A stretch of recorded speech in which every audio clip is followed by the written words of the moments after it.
society routinely makes decisions without consulting a quarter of the population. We're making choices about land use, energy production, and natural resources without the ideas and experiences of the full community. The car, an inanimate object, has more say over public policy than this group of citizens. Can you guess which group I'm talking about?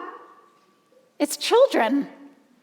I work in urban design, and not surprisingly, most cities are designed by adults. Urban planners, architects, developers, politicians, and occasionally a few loud citizens. Rarely do you consider the voices of a group of 4-year-olds barely tall enough to reach the podium at city council chambers. But today, I want to ask you this. What would happen if we asked children to design our cities? Back in 2009, I was introduced to a small group of people who wanted to start a child-friendly city initiative in Boulder, Colorado. I come from a family of civil rights advocates, and I had spent my career until that point working with low-income children and families. But I had never heard of a child-friendly city initiative before. So I figured its purpose would be to address some of the frustrations I had encountered as the parent of a young child. Perhaps we would advocate for more changing tables in restaurants, or create indoor play spaces for those cold and rainy days. In other words, make the city more hospitable to children and families. It wasn't until after I committed to this project that I realized I had it all wrong. We wouldn't be designing better cities for children. Children would be designing better cities for themselves, and for the rest of us too. Now, I bet you're skeptical about this idea, and honestly, I was too. I mean, there must be a reason the voting age is 18.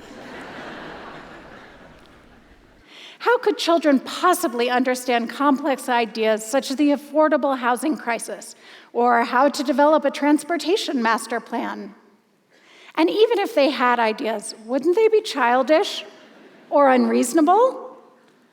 Do our cities really need a park made out of candy?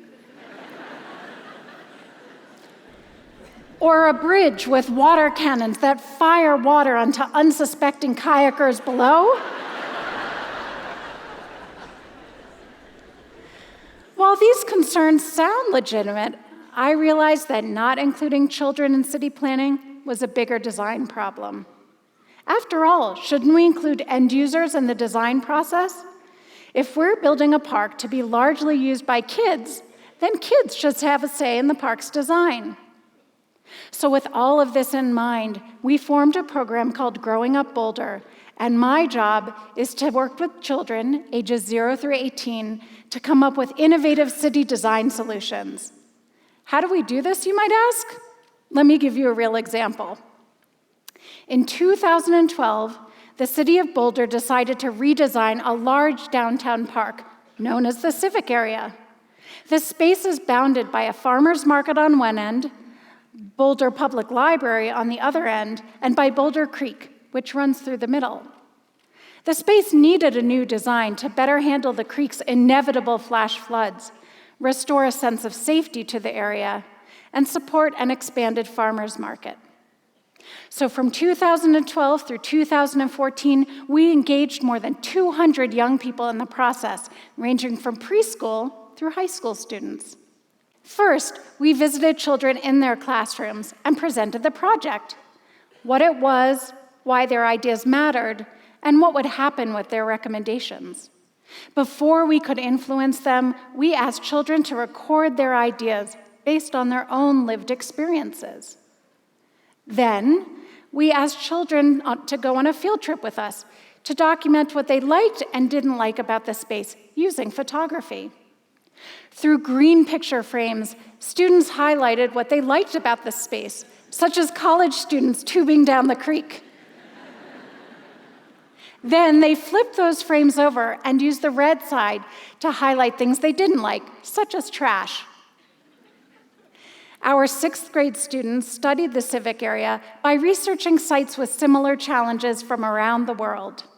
Then, We invited the kids to combine their original ideas with their new inspiration to synthesize solutions to improve the space. Each class invited adult planners, city council, and community members into the classroom to share and discuss their recommendations. Boulder's senior urban planner stepped over blocks and stuffed animals to explore preschool students' full-size classroom recreation of the civic area. Adult planners marveled at the students' ideas as they shared a park constructed out of a jelly bracelet. It was supposed to be an ice skating rink. And then public art constructed from animal-shaped plastic beads. And while this may seem ridiculous, it isn't so different from the models that architects create.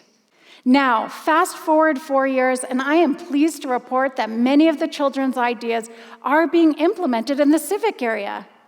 For example, there will be improved access to Boulder Creek so kids can play safely in the water. Lighting in previously dark underpasses so high school students can walk home safely after school at night. And separated biking and walking paths so speeding bikers won't hit young people as they stroll by the creek.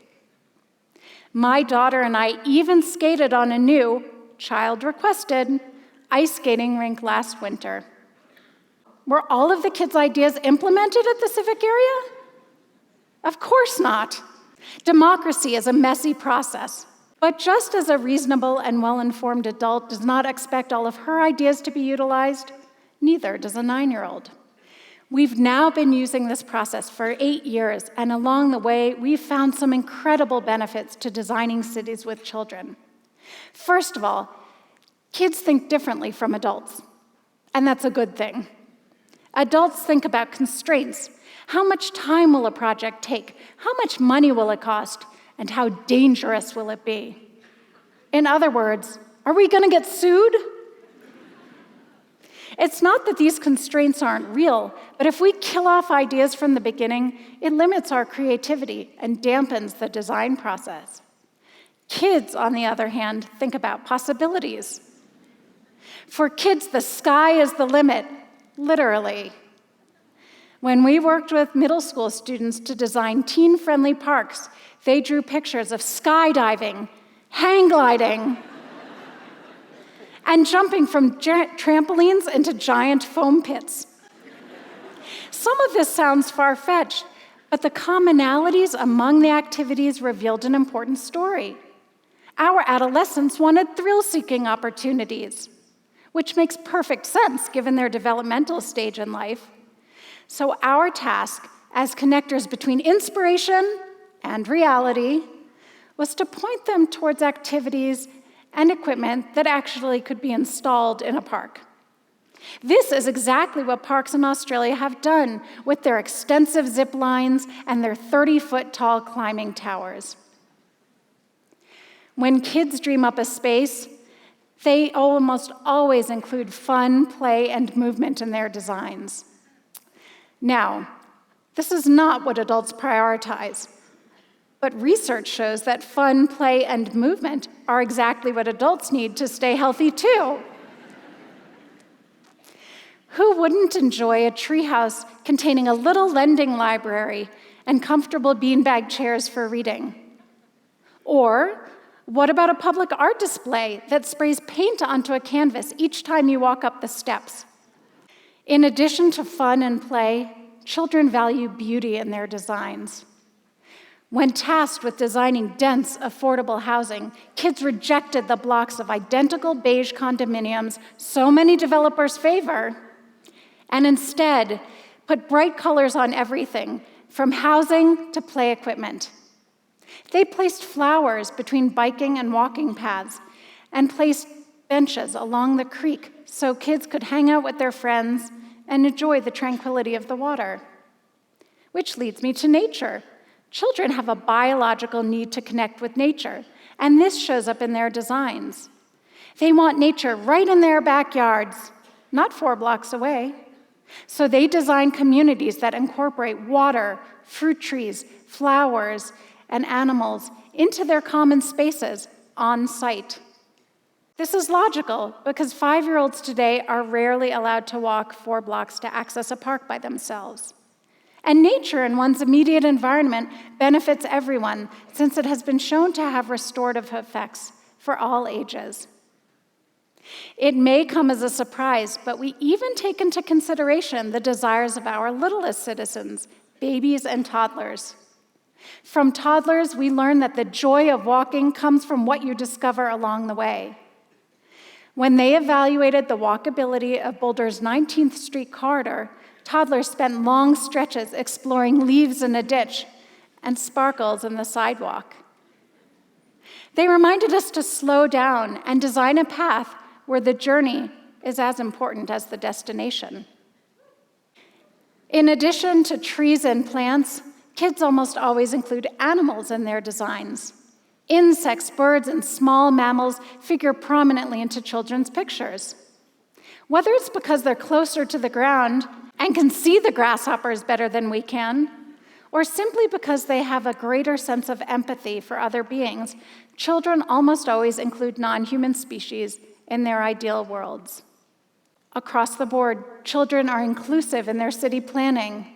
They design for everyone, from their grandmother in a wheelchair to the homeless woman they see sleeping in the park. Children design for living creatures, not for cars, egos, or corporations.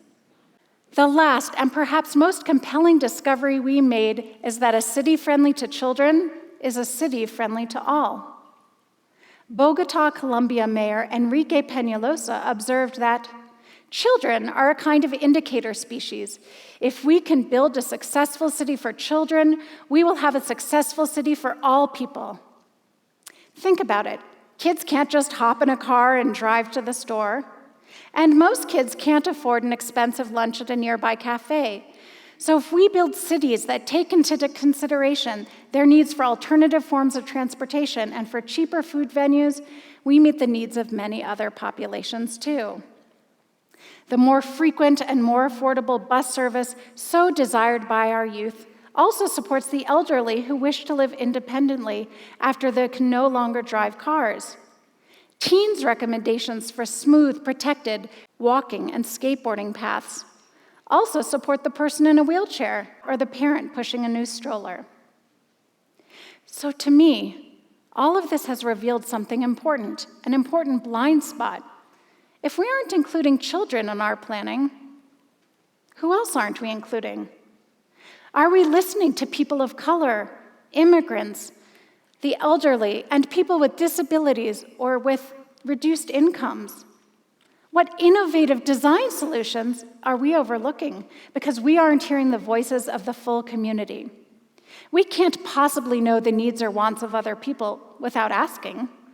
That goes for kids and for everyone else. So adults, let's stop thinking of our children as future citizens and instead start valuing them for the citizens they are today. Because our children are designing the cities that will make us happier and healthier. Cities filled with nature, play, movement, social connection, and beauty. Children are designing the cities we all want to live in. Thank you.